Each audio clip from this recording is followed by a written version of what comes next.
Do you remember the good old days? No, I'm not talking about biblical times.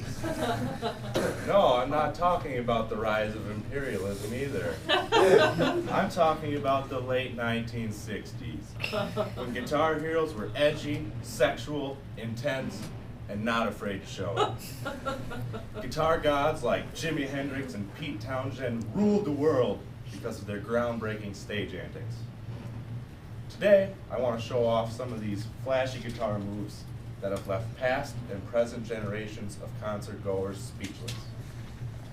Through personal experience and research of footage from some of the greatest rock and roll concerts of all time, I've come up with some of the recommended moves for the guitarist. Some moves during rhythm playing, during soloing, and during big finishes. Hopefully, you'll all come away with an appreciation for the variety of ways guitarists have shocked and awed generations. So first, I want to talk about some moves during rhythm playing. The first one I want to talk about is one that you all have probably seen thanks to Angus Young from AC/DC. This is called the duck walk. Now, he didn't come up with this himself. He actually stole this from one of the great early rock and rollers, Chuck Berry. And I recommend you go on the YouTubes and you type in Chuck Berry, and you can see some of this duck walking for yourself. Now it goes like this.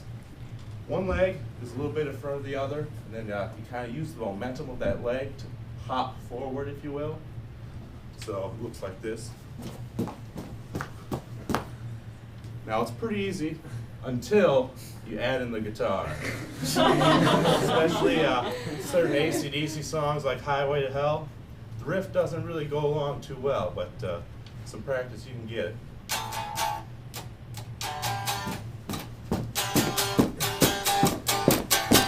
Like that. Very nice.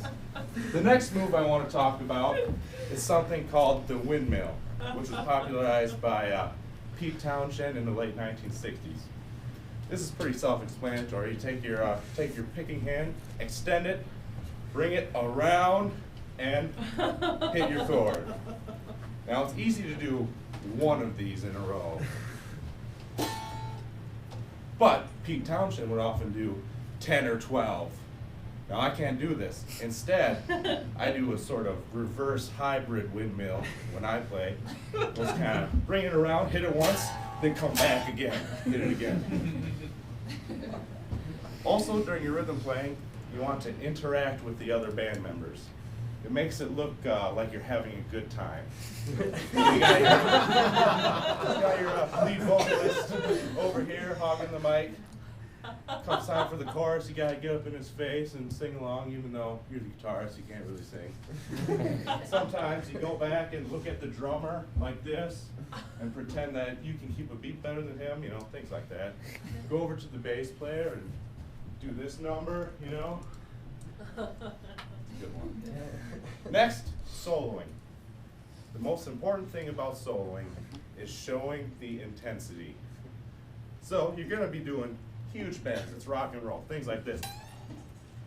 The important thing is to show some teeth, maybe bite the lip.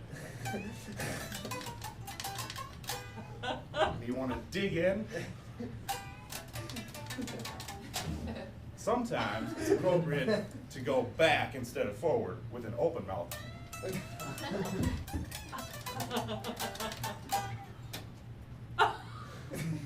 Now, if you want to see some fantastic images, check out a book called Who Shot Rock and Roll by Gail Buckland. It's fantastic. There's all sorts of great photos from all of history. Now, when soloing, if you really want to shock and awe them, I prefer to take a big bend, something like this, lift the guitar over my head, behind the back,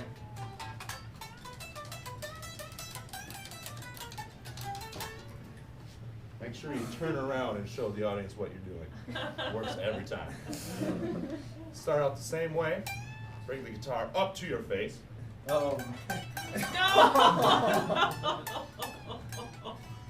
Now Hendrix, he would do that with his tongue. My tongue does not have that kind of callus.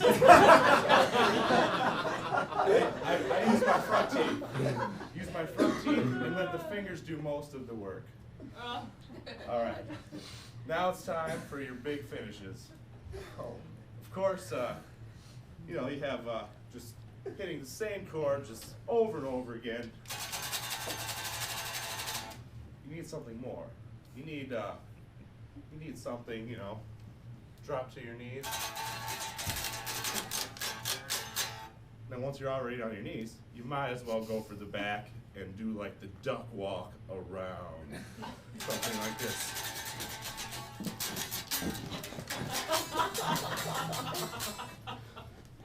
Now if you're a Spinal Tap fan, you'd have your roadie come out, grab you by the shoulders, and lift you back up.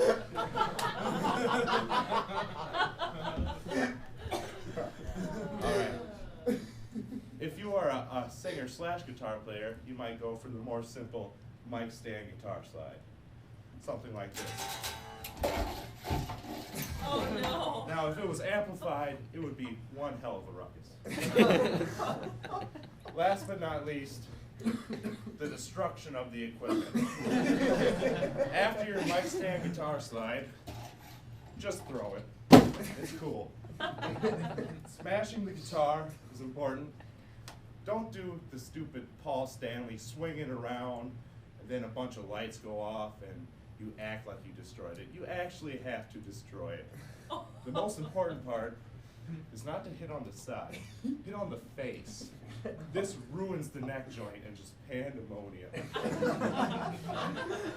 If you're Pete Townshend, you're gonna take what remains of the neck, you're gonna go back to your amp and jam it through the cabinet as your drummer kicks the bass drum over the drum riser. If you want to see this footage, check out the Monterey Pop Festival on DVD, the Criterion Collection. You have the Who's just epic stage destruction, and you also have the famous concert where Jimi Hendrix sets his Strat on fire with lighter fluid. It's a classic.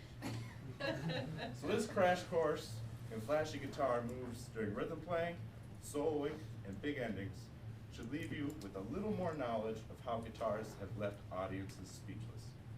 I hope your imaginations have been sparked and you may take some interest in listening and seeing some of these fantastic guitar moves, even if Hendrix's psychedelic pelvic thrusting isn't exactly your style.